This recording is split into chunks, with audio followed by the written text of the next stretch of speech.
حامداً و مسلیہ اما بعد بسم اللہ الرحمن الرحیم۔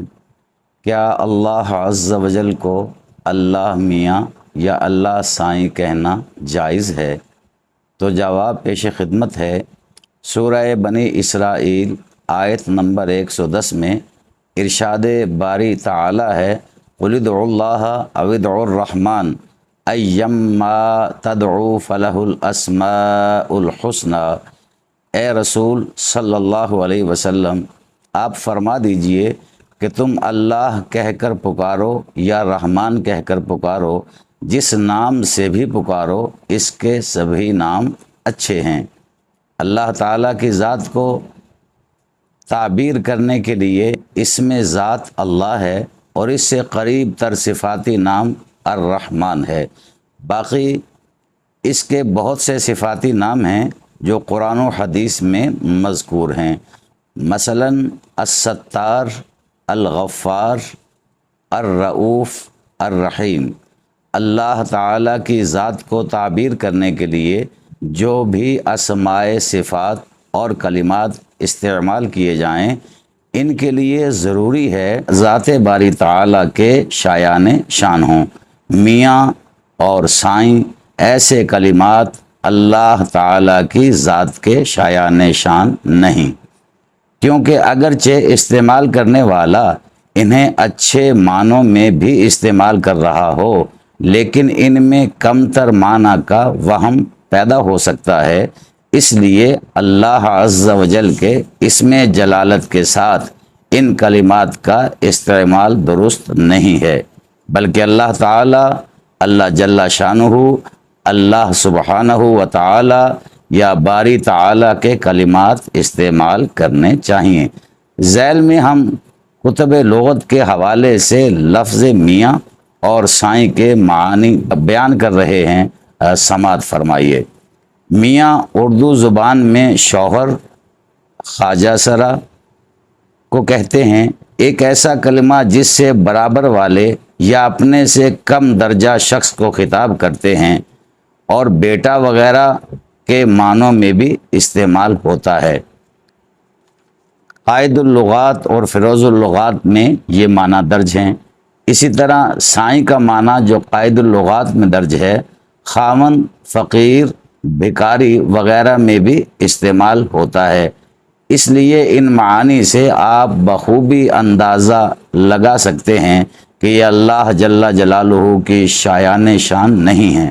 ان میں سے بعض معانی ایسے ہیں جو ذات باری تعالیٰ کے لیے نقص اور اہانت کا پہلو رکھتے ہیں۔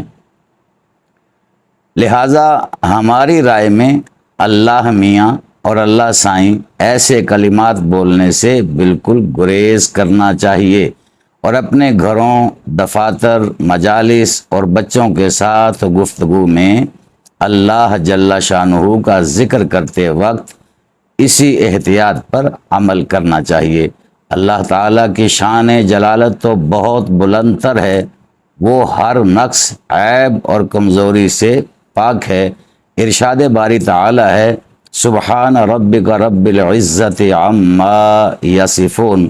آپ کا رب جو بڑی عزت والا ہے، ہر اس عیب سے پاک ہے جو لوگ بیان کرتے ہیں۔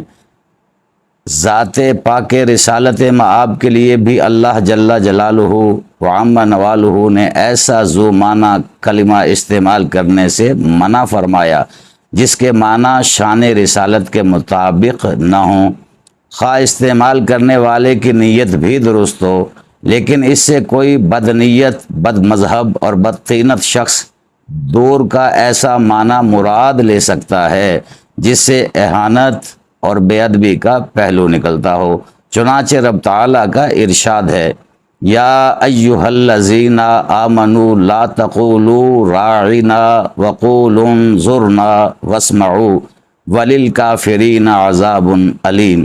سورہ بقرہ میں ہے، اے ایمان والو، اگر دوران کلام رسول اللہ صلی اللہ علیہ وسلم کو اپنی جانب متوجہ کرنا چاہو تو راعینا یا رسول اللہ نہ کہو، بلکہ انظرنا یا رسول اللہ کہو۔ اور ادب کا تقاضا یہ ہے کہ رسول اللہ صلی اللہ علیہ وسلم کی بات کو خوب توجہ سے سنو، تاکہ انہیں دوبارہ بتانے کی زحمت نہ اٹھانی پڑے۔ تو لہٰذا جب اللہ عز و جل نے اپنے محبوب صلی اللہ علیہ وسلم کو مخاطب کرنے کے لیے ہمیں انتہائی ادب و احترام کا سلیقہ سکھایا ہے، تو ہم اللہ عز و جل کے لیے بھی ایسے نام اور ایسے القابات استعمال نہیں کر سکتے جو ہم دنیا داروں کے لیے یا انسانوں کے لیے کرتے ہیں۔ تو لہٰذا احتیاط کرنی چاہیے۔ اللہ عز و جل کو جب بھی پکارا جائے اللہ عز و جل کہہ کر، اللہ تعالی کہہ کر، باری تعالی کہہ کر، اللہ سبحانہ و تعالی کہہ کر پکارا جائے۔ وآخر دعوایا ان الحمد للہ رب العالمین۔